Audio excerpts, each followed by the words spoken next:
Bismillahirrahmanirrahim. Assalamu alaikum. I am Sahran Dalib and I am going to teach you software engineering concepts. Let's begin. First, have a recap about the previous lecture, that was use case diagram, and you have studied about the formats for use case description, that was brief format, casual format, and the last one was fully dressed format. In the brief format, you have learned about the one terse paragraph that may be written in a formal form that can cover a happy path or success guarantee, right?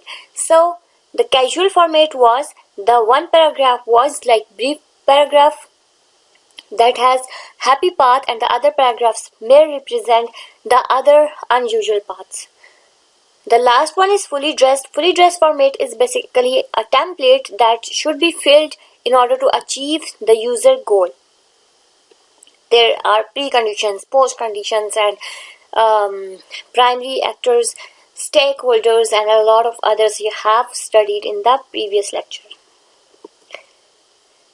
Now, take one use case. One use case is a story or a sequence of action between user and system. It should be known to you, as you have studied this in the previous lecture, that sequence of action between the user and the system in the form of story, that is use case. So now take one use case. One use case, basically its name starts with a word, a strong word. And now number the steps of actions that are performed. For example, first you have done something, and second, system has done something to you. Third, you have done something to the system, and fourth, system has done something or shown some feedback to you. Now these list of interactions between user and the system, this is system sequence diagram that is depicted in system sequence diagram. And this is the thing we are going to learn it today, that is SSD, system sequence diagram. Let's begin. System sequence diagram. SSD stands for system sequence diagram. SSD is a picture that shows for a particular scenario of a use case the events that external actors generate, their order, the inter-system events. All systems are treated as a black box. So this is important, that system is treated as a black box, and we will cover it in the next slide, that why this is called black box. The emphasis of the diagram is events that cross the system boundary from the actors to the system. So in use case, you have seen there was a system boundary, and outside of that boundary there were primary actors that were interacting with the system. So now cross this boundary. How the user is interacting with the system, and what the system is basically sending feedback, or what the system is doing to or showing something to the user. So there are a series of steps or sequence of interactions that should be depicted in SSD diagram. It is drawn for capturing the interaction between user and the system. So it is purely between the user and the system. The user is doing something, and then the system is doing something to the user. Now let's talk about its notation. This is the symbol of the primary actor. So basically in SSD, one object should be primary actor. The other object should be your system, the system under design, that system. Okay, I'm talking about the system that is under design. So here it could be POS system. You can write POS system full. You may not write the only system. You can also write POS. Here it can be an actor, but you may specify the actor. It is cashier. This cashier is basically external actor to the system. So all the actors are external to the system. All primary actors are external to the system. Now what cashier is doing to the system? Cashier is basically creating the new sale. You may recall the previous process sale example, that what the cashier is going to do with the system, that he is basically scanning with item ID and quantity, then system sends the total amount, and the other items are added and added and added until the cashier ends the sale. Now the system is sending something, the total amount, the receipt, etc. So here this scenario is covered in the form of SST. Cashier is doing something to the system and system is behaving in which sense or what? Let's talk about it. Now look that the cashier is make new sale. This is how the cashier is interacting to the system. Cashier is asking the system about make new sale. When cashier is making the new sale, how it is making this new sale? He is going to enter item ID and quantity. So enter item is basically a function inside of the use case that has two parameters, item ID and quantity. So cashier is entering the item ID and the quantity, right? When he enters an item ID and the quantity, how the system is responding, it is sending the description and total. That the description of the item and the total means the amount. Now what happens? Cashier is entering other item with its ID and quantity. The system is again responding with this description and total. And again and again and again. It means जितने items आप cover करते जाओगे इस तरीके से ही वो respond करता जाएगा. कैशियर आइटम एंटर करता है आइटम आईडी और क्वांटिटी के साथ. सिस्टम उसे रिस्पॉन्ड कैसे करता है? डिस्क्रिप्शन और टोटल के साथ. और ये सब कुछ उस वक्त तक होता रहेगा जब तक कि आप सारे आइटम्स को कवर नहीं कर लेते, कस्टमर के सारे आइटम्स कवर नहीं हो जाते. आप ये भी देखें कि ये सॉलिड लाइन है जो कि कैशियर से सिस्टम की तरफ जा रही है. ठीक है, तो इसका मतलब है जब भी एक्टर की लाइन सिस्टम की तरफ या जब भी एक्टर सिस्टम से कम्युनिकेट करेगा, नोटेशन क्या होगी इसकी? Solid line. और जब भी सिस्टम रिस्पॉन्ड करेगा उसकी नोटेशन क्या होगी? That is a dashed line. You may see over here it is a dashed line that is showing you description and total. Now what cashier, ये कैशियर की line है, लाइफ लाइन, ये system की life line है. So cashier क्या कर रहा है? He is iterating all the items until he ends the sale. So basically यहाँ पर कैशियर ने जब एंड सेल की तब ये आपका लूप जो है वो खत्म हुआ है. So ये आपको जो नजर आ रहा है ये आपके पास क्या है? This is your frame and this frame is showing what? Iteration. So basically बार बार जो आइटम एंटर हो रहा है और उसकी डिस्क्रिप्शन मिल रही है ये आइटरेटिव है, बार बार हो रहा है, इसलिए हम लोगों ने यहाँ पर स्टैटिक लगाया है. तो ये आपके पास क्या है? फ्रेम है. उसके बाद कस्टमर जब सेल को एंड, कैशियर जब सेल को एंड कर लेता है तो उसके बाद सिस्टम क्या करता है? उसे टोटल भेज देता है टैक्सेस के साथ. ठीक है, उसके बाद कैशियर क्या कहता है? Make payment. सो बेसिकली वो सम अप करता है सारी अमाउंट को. यहाँ पर अमाउंट एंटर कर रहा है तो सिस्टम रिस्पॉन्ड कैसे करता है? चेंज ड्यू, जो वापस करनी है अमाउंट कैशियर को, प्लस रिसेप्ट एक क्रिएट करके भेज देता है. तो ये इस तरीके से एक सेल क्रिएट होने का एक सिस्टम सीक्वेंस डायग्राम है. Now what you have to remember is against one use case एक एसएसटी होती है पॉजिटिवली. ठीक है, एक हैप्पी पाथ को कवर करने के लिए एक सिस्टम सीक्वेंस डायग्राम होती है. अगर एक यूज केस के एक हैप्पी पाथ है और दो अल्टरनेटिव पाथ हैं तो टोटल एसएसटी 3 बनेंगी. एक हैप्पी पाथ को कवर करने के लिए और दो उसके अल्टरनेटिव्स को कवर करने के लिए. अल्टरनेटिव मतलब कि अगर आपका हैप्पी पाथ अचीव नहीं हो रहा और आपका सिस्टम फेल हो जाता है तो you may write that make new sale, enter item, quantity and सब कुछ. इसी तरह से कैशियर एंड सेल करता है लेकिन सिस्टम में कोई टेक्निकल फ्लॉ आ गया जिसकी वजह से टोटल विद टैक्सेस रिटर्न नहीं होता. Then what will happen? Customer manually taxes को कैलकुलेट करता है. ठीक है, मैन्युअली कैलकुलेट करेगा तो सिस्टम उसे रिकॉर्ड करके रिसेप्ट क्रिएट कर देगा. सो हो सकता है कि यहाँ पर कोई टेक्निकल फ्लॉ आ जाए. This is the alternative path. So SST basically एक यूज केस के अगेंस्ट पॉजिटिव पाथ कवर करने के लिए एक एसएसटी बनती है. अगर उसके अल्टरनेटिव पाथ है तो अल्टरनेटिव के लिए भी बनेगी.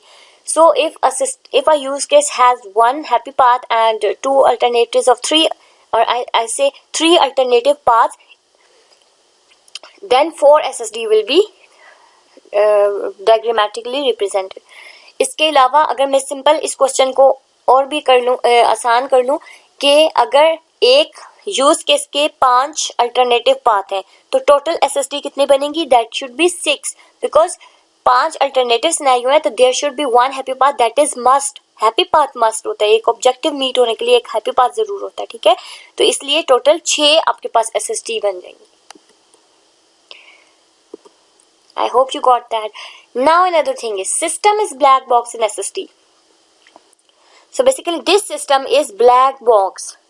इट मीन्स कि कैशियर अगर कोई इंफॉर्मेशन सिस्टम को सेंड कर रहा है, सिस्टम उसको रिटर्न क्या कर रहा है ये तो हमें एसएसडी में क्लियर है, but how the system is going to manipulate that data और कैलकुलेटिंग दैट डेटा और means iteratively calculating the data in the system, we are not known to that. An actor is not known to that information, how the system is manipulating the data. So the system is black box. What is black box? It means जो हमें visible नहीं है, हमें नहीं पता system के अंदर क्या परफॉर्म हो रहा है, हम सिर्फ कुछ एक्शन परफॉर्म करते हैं, उसके बिहाफ पे सिस्टम हमें कुछ वापस फीडबैक भेज देता है, कोई रिस्पॉन्स भेज देता है, लेकिन हमें नहीं पता कि how the system is generating that response, how it is calculating the response. So system is black box in SSD, right? Now you must be aware of the system sequence diagram, that its name should start with a verb, an event in the form of an event. Let's suppose cashier is doing enter item, so enter is a verb. Now there is another rule that you must be on an abstract level. Enter item is better than scan. Enter, you may say that you are scanning the item with item ID and quantity, but it's not a good name, it's a worse name. You must say that you are going to enter the item, because in the system you are entering the item either by scanning it or through the keyboard. So that's why you use a logical term, that is enter item. Enter item is a better than scan, that is laser scan, because it captures the intent of the operation. What is the intent of operation? That how you're going to input the item ID and quantity. Basically you are entering the item information to the system. So this is the intent of the operation, while remaining abstract and non-committal with respect to design choices about what interface is used to capture the system event. So you must not include the interface while capturing the system event. You must be logical and you must say that you are going to enter the item with the item ID and quantity. That's a good name, and scan is the worst name. Now here you see that system is a black box. You don't know, you are sending something and system is sending back to you, but you don't know what is happening inside the system, because system is totally black and you don't know what is going inside of the system. So here's some example. Most of you may have played the Ludo game. It's player is rolling the dice, so player roll the dice, it's loop. And then system is what the system or what the Ludo is doing, is what the Ludo application is doing. It's displaying some value. For example, you're rolling the dice and system is showing you random value, that may be 6, that may be 5, 4, 3, 2 or 1. So you are rolling the dice and displaying the value until you got a signal that the game has ended. You roll the dice until you end the game. So there's a conflict, maybe the player ends the game or the Ludo game is ended happily, right? So basically this is for the notation of the system sequence diagram, that here is an actor, it's lifeline, and here is an object, that is system. I'm not saying the object oriented in object oriented programming, what you say the object is the instance of the class. I'm not talking about that. I'm saying that system is as an object, because there are two objects, means you can say there are two entities. So one is a primary actor and one is system. The system is Ludo, the primary actor is your player that is directly interacting with the game. So what the player is doing is rolling the dice, and what the system is doing is displaying the value. So system is displaying the value and player is rolling the dice until the game is ended. So it's just for the notation of system sequence diagram. Now, what are the benefits of SSD? In a stepwise fashion, modeling operation of the system in response to events. So you basically model the operation of the system. What are the events that are driven by the primary actors, and what is the response by the system? So how you basically model the operation, that the best thing is to make SSD. building a blueprint for the main success scenario of a given use case, then creating alternative path. So by using SSD, you basically get a blueprint for main success scenario. You know the main success scenario, that is the happy path, so you diagrammatically represent the main success scenario through the SSD, and then you may create the alternative path also in diagrammatically using SSD approach. Identifying major system events and operations in order to come up with realistic estimates of resources needed. So basically, when you make SSD, you become aware of the system events and operations, and when you become aware of the system events and operations inside the system, you come up with the realistic estimates that what the resources you need to execute this use case, or to make the use case, implement the use case, that is the better term. So these are the benefits of system sequence diagram. So let's talk about the SSDs and UP phases. In inception, you have talked about the inception phases, elaboration, construction, and transition in regarding UP phases. So what is the relation between SSD and UP phases? First, UP phase is inception. So SSDs are not usually motivated in inception, right? In elaboration, most SSD are created during elaboration, when it is useful to identify the details of the system events, when you want to get the detail of the system events that are being carried out, to clarify what major operations the system must be designed to handle. So in fact, you are basically refining the requirements. You are basically in the middle of design and requirements. You are basically mapping the requirements and design. So this is a bridge diagram. SSD is a bridge diagram. It clarifies the vision, it clarifies the interaction between user and system. So basically, it is the middle diagram in the that is mapping the requirements and design. So here is your reference. It is a book, Applying UML and Patterns. Now you may ask me questions regarding SSD. Thanks for watching this video. Allah Hafiz.